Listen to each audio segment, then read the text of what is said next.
Mr David Limbrick, MLC. Thank you, Chair, and thank you, Minister and team again for appearing. I'd like to direct my first question to Chief Commissioner Patton, please. So something that I've been querying about a lot during this inquiry, and I asked Professor Sutton about it the other week, was this idea that the public health directions, when they're made up, they must consider proportionality and they must be the least restrictive of rights. Now, the issue that I've got is that when the public health team draws up these things and imagines the least restrictive rights that they're going to have a direction for, the actual restrictions on rights are not caused by the public health team. They actually happen with Victoria Police. And when I queried the CHO about this, and the specific example I gave was a protest outside on Cup Day, which I'm sure the Commissioners are familiar with, he didn't seem to have any, or he wasn't even aware that that was happening.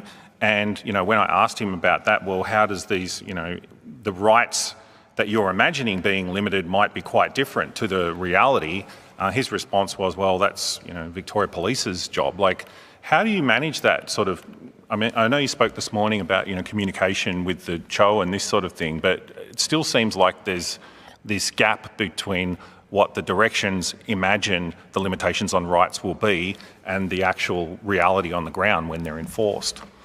Could you just give me a bit more of an example of what you mean that gap actually is, please? Well, okay, so if there was a protest happening on that, like was happening on that day, and the enforcement tactics that were used where the people were surrounded and compressed together, that didn't seem like something that would have been imagined when the public health directions were drawn up. And, you know, in my mind, I would have imagined that the Chief Health Officer would have given some, you know, guidance or something on how these directions, he expects them to be enforced or expects them to happen, but he wasn't even aware of it in this case, and it seemed like there was some sort of communication issue going on there. Yeah, I'm not sure that's necessarily the case. I do understand your concerns, and human rights is one of the key factors we consider in any policing operation we do. I actually chair a Human Rights Strategic Advisory Committee that's made up of quite eminent persons in this state who provide advice to Victoria Police so that we can take on board and learn and get better where we have had failings in the past. But in terms of every operation that we run, we have an operation order, and human rights is a key factor in every one of those matters. Of course, it's made more complex with the overlay of COVID-19 and the imposition of the Chief Health Officer guidelines. But I want to be really clear.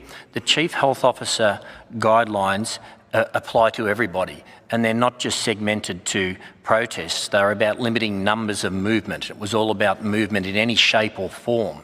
And the fact that people have chosen to demonstrate when that was prohibited, and those at that times it was virtually totally prohibited. It was totally prohibited in terms of numbers. People have chosen to breach those CHO directions.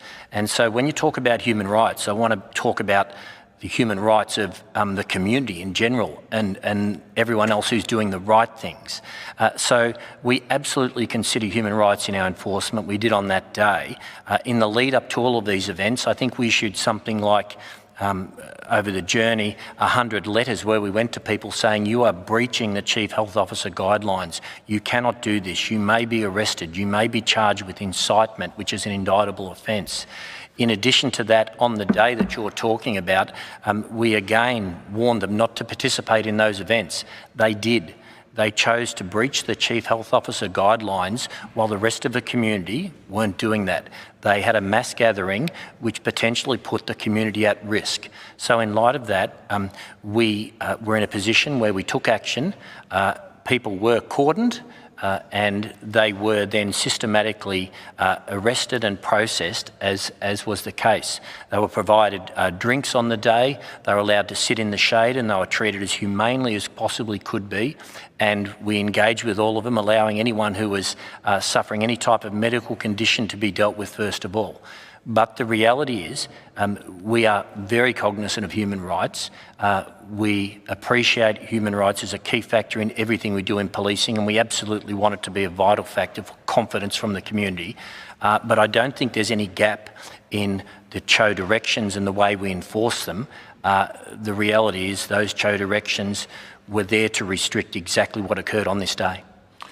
Thank you, Commissioner. And with that in mind, though, like, there's been other protests as well. So another protest that I witnessed back in June, which was the concerning Aboriginal deaths in custody, larger protest. But what was the reason that this was treated so differently? Because there's been a lot of questions put to me. So, you know, at one protest, and I actually thought that the police managed that protest very, very well. I've said that publicly a number of times. I thought it was, you know, people were allowed to exercise their right to free assembly. People were kept apart as much as they could. They were breaching the Cho guidelines, but police were very professional and let them do their thing. But the reaction to the other protest on Cup Day was quite different, even though the directions were not a lot different. I think back in June was a limit of 20 people, and in November it was a limit of 10 people. What drives the difference in the policing of these events? I think the circumstances were vastly different. I think when we had the protest that you're referring to that I've just spoken of, I don't think anyone was allowed out in groups at that stage. I stand to be corrected, but I believe that to be the case. Or if it was maximum of 10. I think it was 10. Okay, yeah, sure. Yeah. Significantly more than that, though, on that day. But the June Black Lives Matter protest, and I've spoken about this publicly on numerous occasions, we said before it occurred, we do not support it occurring. It will be illegal and it will breach the Chief Health Officer guidelines. But the circumstances where we were at that time in terms of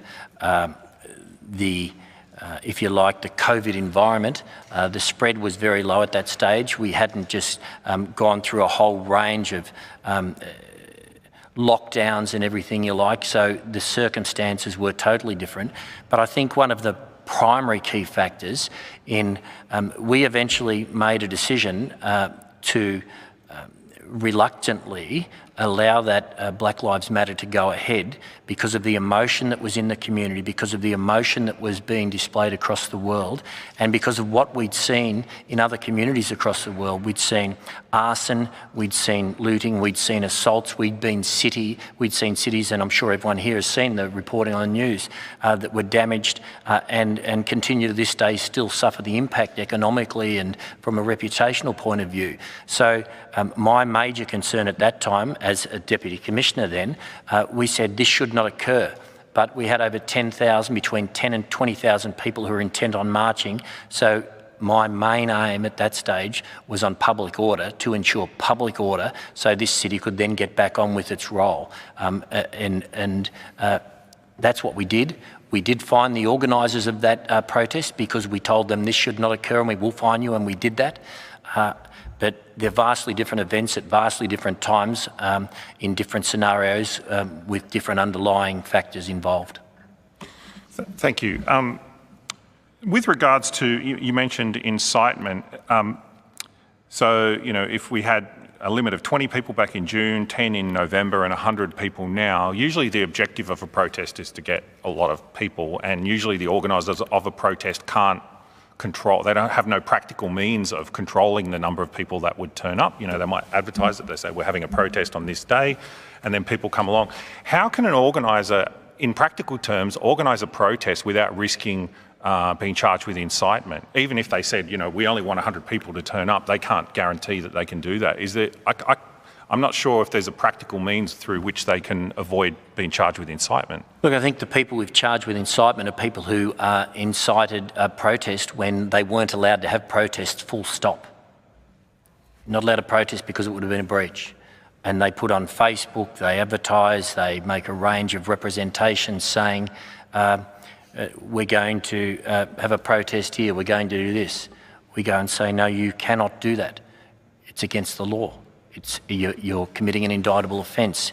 Here's a letter telling you can't do it. Take it down. And on occasions, they've listened to us and taken it down, and we say, that's great. And then the thing peters out and we've done our job. But people who've disregarded it, we've just continued on and we've charged them. As I've said before, we're not anti-protest. We're happy for people to voice their opinions and demonstrate peacefully, and we will support that and will continue to do moving forward. But I make no apologies for the actions that we took in stopping movement that should not have occurred and that was unlawful because of the Cho guidelines. Thank you. So if I advertised a protest now and I said I only want 100 people to turn up and go ahead with, and maybe I liaise with police to say, I'm going to have this protest, presumably more than 100 people would turn up. I still don't understand how in practical terms people can exercise this right and without risking incitement charges. Look, there's a complexity to what you're describing, if that's the case, yes, but we have seen it occur, and we have seen it occur successfully out at the Mantra Hotel out of Preston, for example, where their refugee protests occur regularly, and we have worked with those people to make sure that they come within the cap of that. But we can't allow the breach to occur and grow and suddenly have 5,000 people because it will again put at risk the health of the other people in the community. So, yeah, there is complexity with it. Your point is right, but we try and do our best. Thank you. And maybe my next question's for the Minister. You mentioned earlier this morning about how the state of emergency is required for quarantine. Why can't there be new legislation specifically to manage the quarantine? Why do we need to lean on the state of emergency for the entire quarantine period? Because, I mean, my concern is that if we're going to have quarantine for longer than expected, which may be the case, and we were talking like 12-month contracts at least, are we really planning on having a state of emergency that long? Like, why can't we draw up specific legislation just to manage the quarantine? Firstly, I'd say, I think I mentioned before, the state of emergency at the moment is for more than hotel quarantine. So, just to do COVID-safe plans, require businesses, limits on restaurants. So that is not changing yet. So we need the state of emergency powers to enforce around those directions. Look, I wouldn't rule it out either, but let's see what happens in terms of, the state of emergency is providing a number of protections at the moment. Thank you, Minister.